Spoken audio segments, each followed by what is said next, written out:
জাহানারাকে আইনি সহযোগিতা দিতে প্রস্তুত সরকার, যৌন হয়রানি রোধে জিরো টলারেন্সের ঘোষণা। আমাদেরকে নিশ্চিত করতে হবে দায়িত্বশীল জায়গা থেকে, যাতে করে এই ধরনের কাজ করে কেউ পার না পেয়ে যায়। ফিক্সিং সন্দেহে থাকা ক্রিকেটারদের ছাড়া বিপিএল এর পক্ষে ক্রীড়া উপদেষ্টা, দোষী প্রমাণিত হবার আগে নিষিদ্ধের বিপক্ষে বিসিবি। জাতীয় দলের ক্যাম্পে যোগ দিলেন বসুন্ধরার 10 ফুটবলার। ডিসেম্বরে ঢাকা আসছেন ব্রাজিলের বিশ্বকাপ জয়ী অধিনায়ক কাফু। বিসিবি সঠিক তদন্ত না করলে জাহানারার ইস্যুটা বিএনপি দেখবে, এমন তথ্যই দিলেন রাজনৈতিক দলটার ক্রীড়া সম্পাদক আমিনুল হক। বিসিবির তদন্ত কমিটি নিয়েও খুব একটা আশা দেখছেন না জাতীয় ফুটবল দলের সাবেক এই অধিনায়ক। ক্রিকেট বোর্ডের গোমর ফাঁস হওয়ার শঙ্কাও আছে। ফুল রূপকের report. Is it really true? ফুটেজটা পুরনো, জাহানারার অবাক হওয়ার বিষয়টা এখনো মিলে যায়। দিন চারেক আগে এক দৈনিক পত্রিকায় অধিনায়ক জ্যোতিকে নিয়ে নানা অভিযোগ করেন জাহানারা। সেদিনই সেই অভিযোগ উড়িয়ে দিয়ে প্রেস রিলিজ দেয় বিসিবি। অথচ বৃহস্পতিবার বিসিবির সাবেক কর্তা ও নারী দলের সাবেক নির্বাচক কাম ম্যানেজারকে নিয়ে যখন বোমা ফাটান, যৌন হয়রানির অভিযোগ তোলেন, তখন চটজলদি বিসিবি তদন্ত কমিটি গঠন করার বার্তা দেয়। যদিও ক্রিকেট বোর্ডের সেই কমিটির ওপর ভরসা নেই তামিম ইকবালের।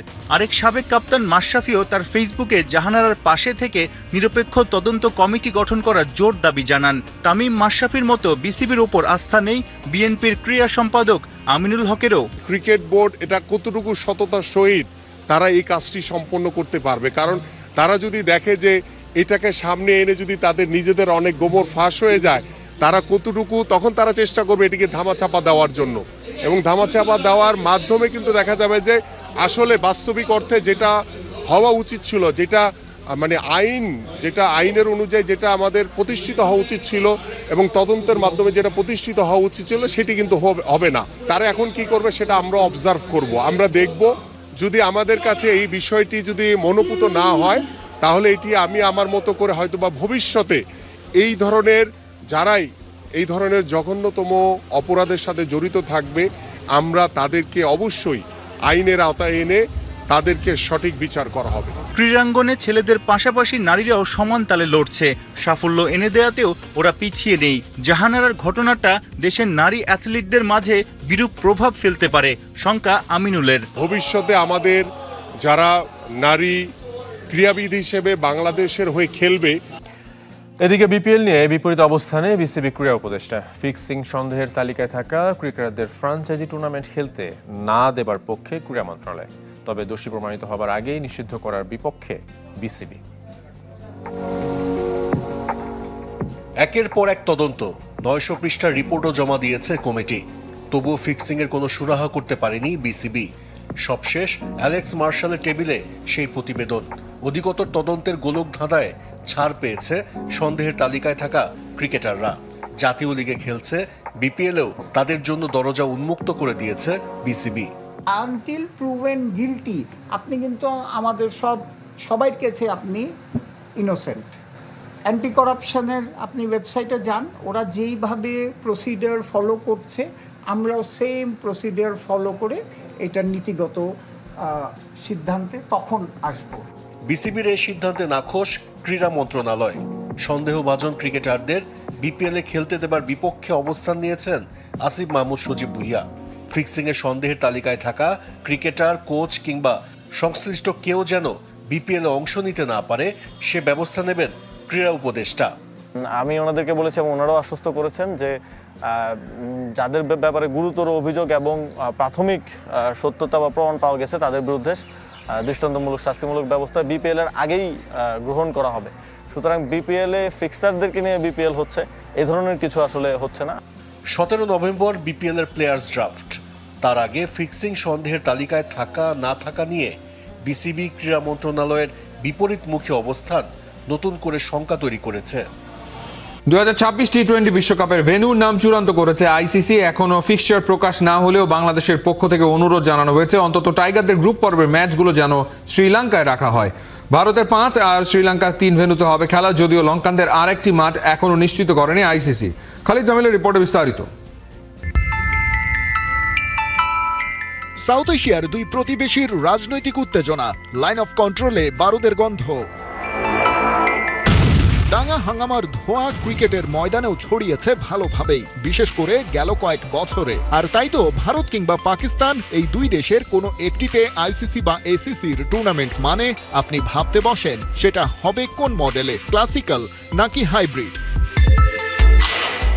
অবশ্য পেহেলগাম হামলা আর তারপর গত এশিয়া কাপে যা যা হয়েছে, তারপর ক্রিকেটের ভেন্যু ভারত অথবা পাকিস্তানে হলেই এটা নিশ্চিত সেটা তাদের একার পক্ষে আয়োজন সম্ভব না। যে কারণেই ভারতে যে টি-20 বিশ্বকাপের পরের আসরটি বসছে তাদের সাথে ভেন্যু হিসেবে আগেভাগেই যোগ করা হয়েছে শ্রীলঙ্কাকে। পাকিস্তান তাদের ম্যাচগুলো খেলবে ওখানেই। এই মঞ্চে নতুন প্লেয়ার এখন বাংলাদেশ। রাজনৈতিক পট পরিবর্তনের পর তারাও ভারতে গিয়ে ম্যাচ খেলতে আগের মতো স্বচ্ছন্দ নয়। তাই ফিক্সচার প্রকাশের আগেই বিসিবি আইসিসির কাছে অনুরোধ জানিয়েছে অন্তত গ্রুপ পর্বের ম্যাচগুলো যেন টাইগাররা খেলতে পারে শ্রীলঙ্কায়। আইসিসি সেই ব্যবস্থা করবে কিনা সেটা পরের আলাপ। তবে বিশ্বকাপ আয়োজনের জন্য যে 8 ভেন্যু দরকার তার 7টাই তারা চূড়ান্ত করে ফেলেছে। ভারতে খেলাগুলো হবে দিল্লি, মুম্বাই, কলকাতা, চেন্নাই এবং আহমেদাবাদে। শ্রীলঙ্কাতেও ভেন্যু হিসেবে চূড়ান্তভাবে সিলেক্টেড কলম্বো আর ক্যান্ডি। বাকি এক ভেন্যু কোথায় হবে সেই সিদ্ধান্ত জানানো হবে পরে। সব ঠিক থাকলে সপ্তাহখানেক বাদেই জানা যাবে বিশ্বকাপের চূড়ান্ত ফিক্সচার। তবে টুর্নামেন্ট শুরু হচ্ছে ফেব্রুয়ারির 7 তারিখ আর ফাইনালের ডেট মার্চের 8, সেটা আগে ভাগেই জানা। অর্থাৎ বিশ্বকাপ শুরুর 3 মাস আগে দলগুলো হাতে পাচ্ছে ফুল অ্যান্ড ফাইনাল ফিক্সচার। জাতীয় ফুটবল দলের ক্যাম্পে যোগ দিয়েছেন বসুন্ধরা কিংসের 10 ফুটবলার। সন্ধ্যায় সোনারগাঁও হোটেলে উঠেছেন তপু, সাদ, সোহেল রানারা। যদিও তখন হোটেলে ছিলেন না দলের অন্য সদস্য কিংবা কোচিং স্টাফের সদস্যরা, কারণ সেই সময় বসুন্ধরা কিংস অ্যারেনায় ফর্টিস এফসির সাথে প্রস্তুতি ম্যাচ খেলেছে দল। পুরো দলকে একসাথে অনুশীলনে পাওয়ার অপেক্ষায় হেড কোচ হাবিয়ার কাবরেরা। এর আগে 15 ফুটবলারকে নিয়ে চলেছে জাতীয় দলের camp. Fortis has done a very good job. ফর্টিসের সাথে একটি ভালো প্রস্তুতি ম্যাচ হলো। নেপাল এবং ভারতের বিপক্ষে গুরুত্বপূর্ণ দুটি ম্যাচ সামনে রেখে এ ধরনের ম্যাচ প্রয়োজন ছিল। এরপর কিংস ফুটবলারদের নিয়ে পূর্ণাঙ্গ সেশন পেলে দলের কম্বিনেশন ঠিক করতে আমার সুবিধা হবে। Nepal and India and with a good positive. এবার হংকং সিক্সেসের খবর। কোয়ার্টার ফাইনালে বাংলাদেশ, শেষ 16তে কাল লাল সবুজদের প্রতিপক্ষ অস্ট্রেলিয়া। ম্যাচ শুরু হবে সকাল 9:55 গ্রুপ পর্বে হংকংয়ের বিপক্ষে প্রথম ম্যাচ বৃষ্টিতে পরিত্যক্ত হলেও দ্বিতীয় ম্যাচে শ্রীলঙ্কাকে 14 রানে হারিয়েছে লাল সবুজের দল। মংককে টস জিতে ব্যাট করতে নেমে নির্ধারিত 6 ওভারে 75 রানে গুটিয়ে যায় বাংলাদেশ। ওপেনার হাবিবুর রহমান সোহান 7 বলে 21 রান আর অধিনায়ক আকবর আলী খেলেন 9 বলে 32 রানের ক্যামিও। জবাবে 61 রানে অল আউট হয় শ্রীলঙ্কা। ধনঞ্জয় লক্ষণের উইলো থেকে আসে সর্বোচ্চ 18 রান। 2 ওভারে 3 উইকেট নিয়ে ম্যাচ সেরা মোসাদ্দেক হোসেন, একটি করে শিকার আবু হায়দার রনি ও তোফায়েল আহমেদের। কাল কোয়ার্টার ফাইনালে মুখোমুখি হবে পাকিস্তান, দক্ষিণ আফ্রিকা, ইংল্যান্ড, শ্রীলঙ্কা ও আফগানিস্তান, ভারত।